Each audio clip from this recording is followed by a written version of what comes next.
Olá, boa noite. Começa agora o Jornal da Justiça desta terça-feira, 20 de julho. Ministro Alexandre de Moraes do Supremo Tribunal Federal prorroga por mais 90 dias inquérito sobre suposta tentativa de interferência do presidente Jair Bolsonaro na autonomia da Polícia Federal. O inquérito foi aberto no ano passado a pedido da Procuradoria-Geral da República. Esse é um dos destaques da edição de hoje. Você vai ver também. Acusados do assassinato do menino Henry, de 4 anos, mãe e padrasto têm pedido de liberdade negado pela Justiça do Rio de Janeiro.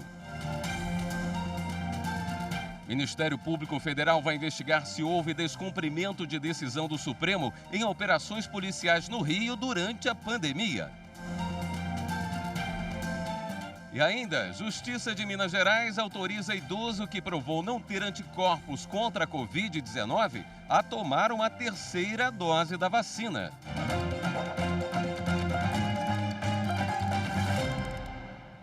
O ministro Alexandre de Moraes determinou o envio para a Justiça Federal de Altamira, no Pará, do processo que investiga o suposto envolvimento do ex-ministro do Meio Ambiente, Ricardo Salles, em esquema ilegal de exportação de madeira. A decisão atendeu ao pedido da Polícia Federal. Conforme o ofício da PF, encaminhado ao ministro Alexandre de Moraes, Ricardo Salles teria perdido o direito ao foro privilegiado ao ter sido exonerado do cargo de ministro no último mês de junho. No documento, o delegado Franco Perazzoni pediu para que as investigações deflagradas pela Operação Acuanduba sejam encaminhadas para a Justiça Federal de Altamira, no Pará. Isso porque as provas adquiridas até o momento apontam que a madeira ilegal foi retirada daquela região. De acordo com a investigação, teria ocorrido uma tentativa de legalizar materiais extraídos de forma ilegal e com a utilização de documentos expedidos 8 meses após a exploração florestal detectada por imagens de satélite. Ricardo Salles e outros ex-servidores do IBAMA foram alvo da Operação Acuanduba em maio de 2021. A investigação apurou desvio de conduta de servidores brasileiros no processo de exportação de madeira. Os possíveis crimes cometidos são de corrupção, advocacia administrativa, prevaricação e facilitação de contrabando. Em outra decisão, o ministro Alexandre de Moraes prorrogou por 90 dias o inquérito que apura se o presidente Jair Bolsonaro tentou interferir na autonomia da Polícia Federal. Essa investigação foi aberta no ano passado a pedido da Procuradoria-Geral da República e tem como base acusações feitas pelo ex-ministro da Justiça, Sérgio Moro. Conforme o despacho, Alexandre de Moraes considerou a necessidade de prosseguimento das investigações, que, pelo prazo anterior, deveria ser concluída até o próximo dia 27. A Justiça do Rio de Janeiro manteve a prisão preventiva de Jairo Souza Santos Júnior, o ex-vereador Dr. Jairinho, e de Monique Medeiros de Almeida, acusados da morte de Henri Borel, de 4 anos, em março deste ano. O menino Henri Borel morreu no dia 8 de março deste ano. A causa da morte foi hemorragia interna, laceração hepática provocada por uma ação contundente. A professora Monique Medeiros, mãe de Henri, e doutor Jairinho, padrasto da criança, foram presos por homicídio triplamente qualificado. Os advogados de defesa pediram o relaxamento e a revogação da prisão. Mas o juiz Daniel Werneck Cota, da 2ª Vara Criminal da capital, negou.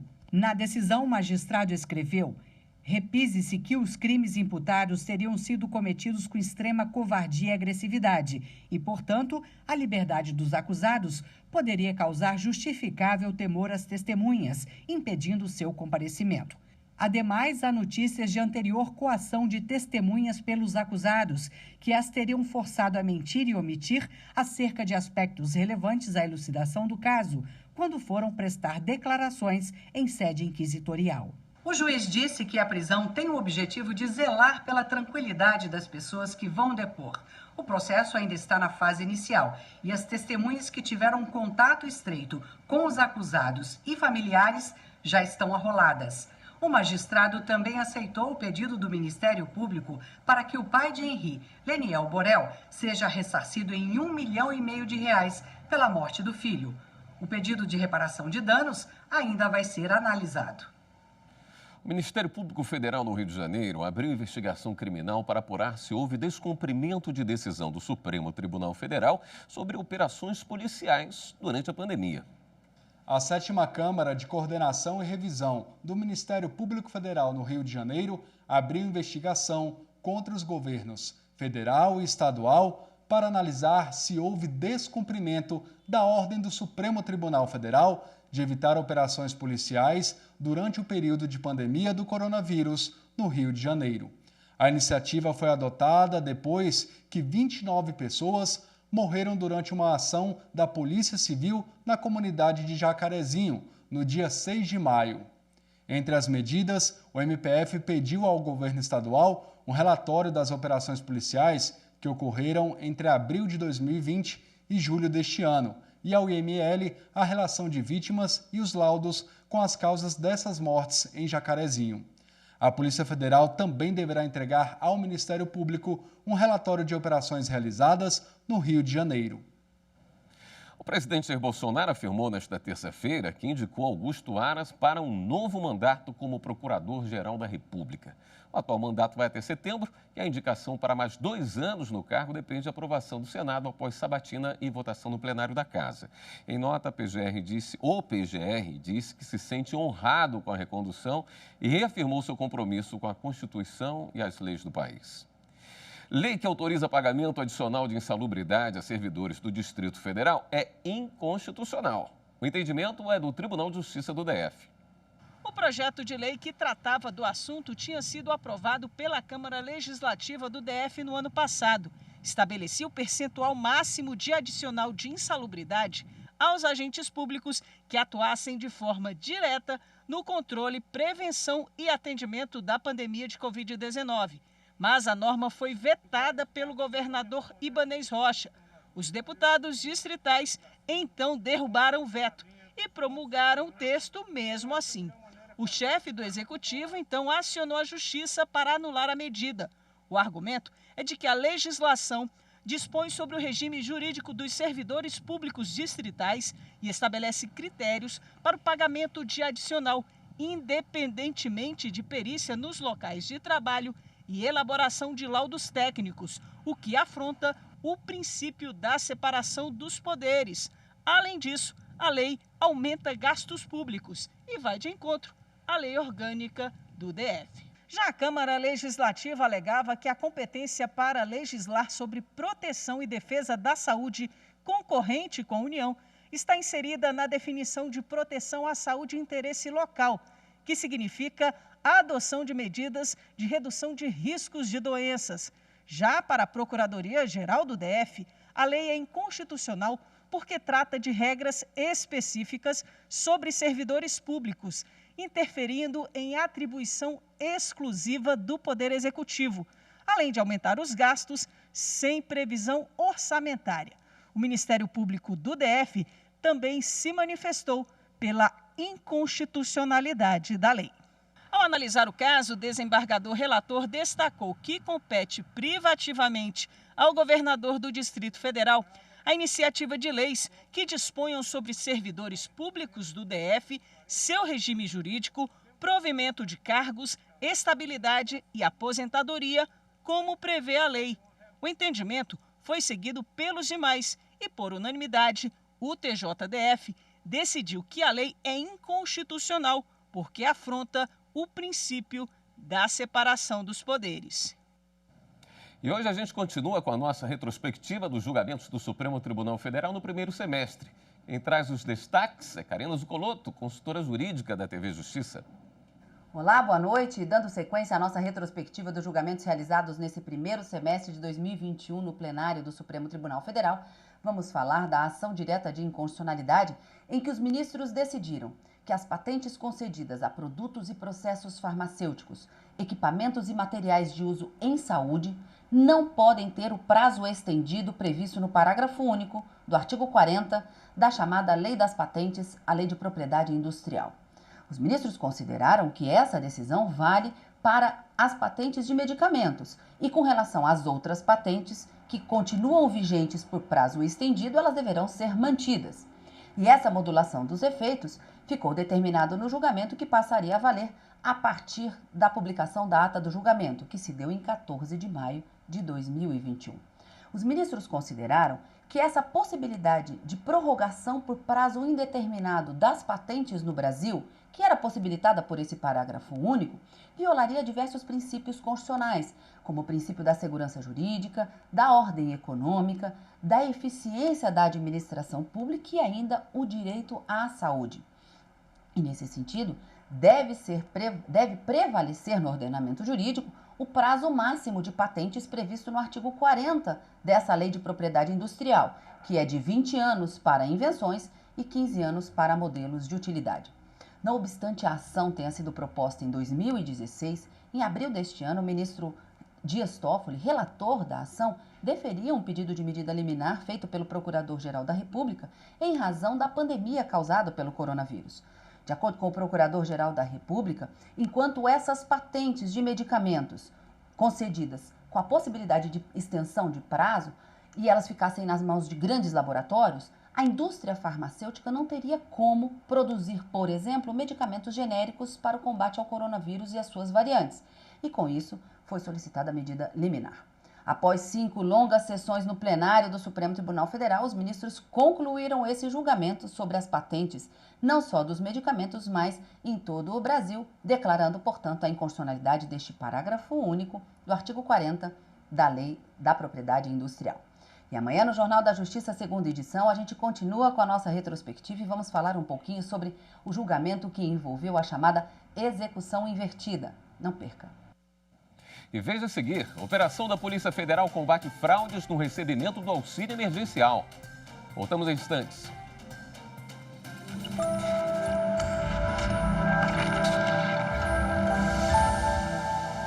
A Constituição Federal de 1988 tem grande importância histórica para o nosso país, tendo em vista que a sua redação estabeleceu um processo de redemocratização no Brasil. Além disso, a promulgação da Constituição Cidadã, como também é conhecida, marca a conquista e proteção dos direitos dos cidadãos brasileiros, tanto no âmbito coletivo quanto individual. A nossa Carta Magna prevê liberdades civis, os deveres do Estado e é elemento fundamental para a defesa do Estado democrático de direito.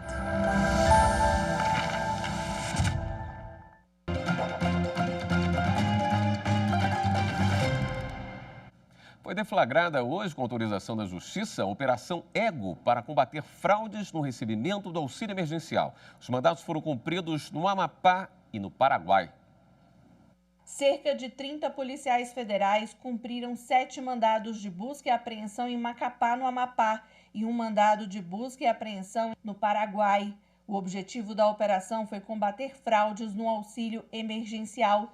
Segundo as investigações, uma associação criminosa formada por 4 pessoas da mesma família, em Macapá, fraudaram 35 contas de várias partes do país do programa Caixa Tem e receberam mais de R$ 65.500. Os saques irregulares foram feitos entre 29 de maio e 8 de junho do ano passado. Um dos participantes da quadrilha havia mudado para o Paraguai e, por isso, a Polícia Federal contou com o apoio da Justiça e da Polícia Paraguaia. Os investigados vão responder pelos crimes de estelionato majorado, associação criminosa e lavagem de dinheiro. A pena pode chegar até 20 anos de prisão.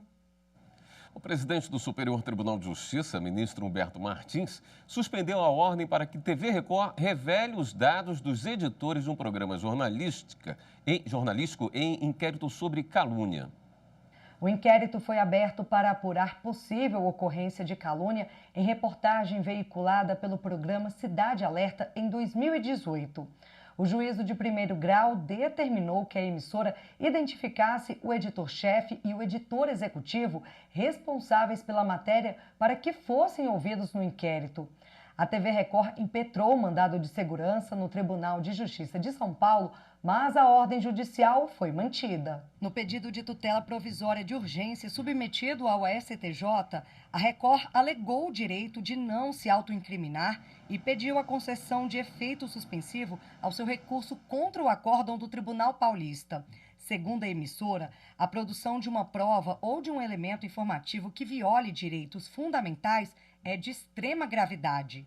O ministro Humberto Martins entendeu que a exigência viola o direito da emissora à não autoincriminação, pois a eventual condenação dos editores poderia gerar consequências jurídicas para ela também, sendo cabível, portanto, a concessão de efeito suspensivo.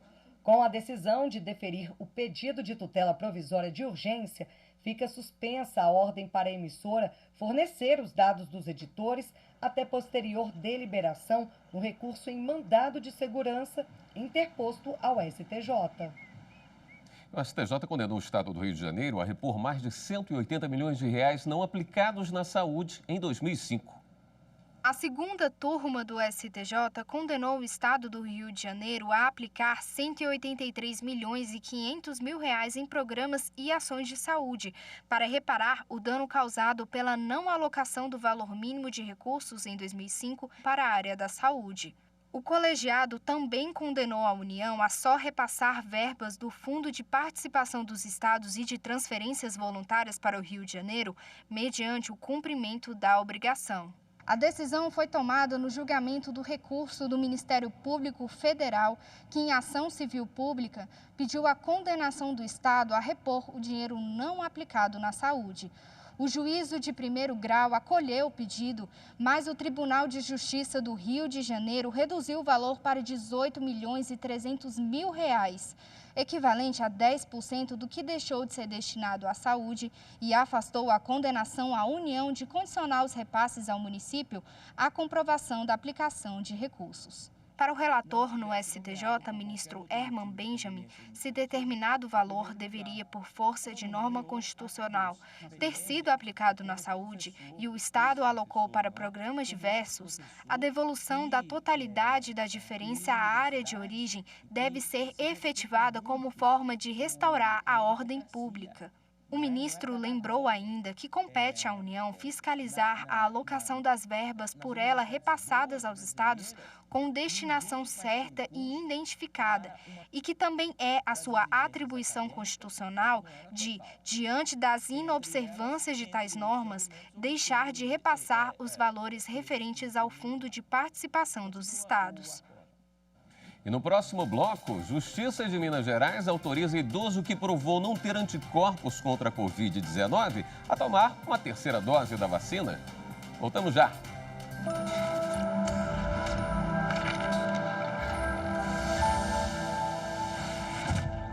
A Constituição reflete uma decisão política fundamental da nação, ao tratar de temas como direitos e garantias fundamentais, estrutura do Estado e organização dos poderes. Trata-se de uma norma jurídica fundamental situada no topo da pirâmide do ordenamento, que pressupõe a validade de todas as leis.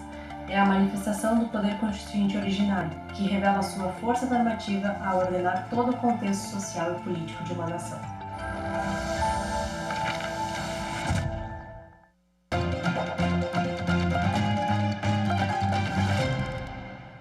A Justiça de Minas Gerais determinou em decisão liminar que um homem de 75 anos receba a terceira dose da vacina contra a Covid-19.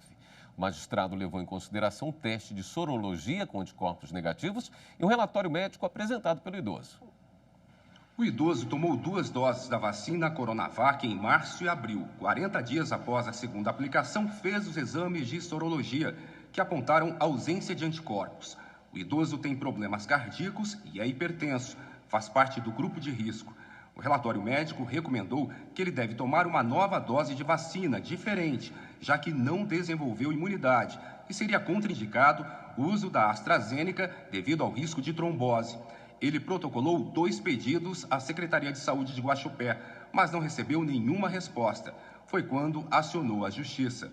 O juiz Milton Biangione Furquim, da comarca de Guaxupé, concedeu o pedido de urgência para que a Secretaria do município inclua o nome do idoso na lista de vacinação de pessoas com comorbidade, com vacina disponível, à exceção da Coronavac e AstraZeneca, no prazo de 24 horas após o recebimento da decisão.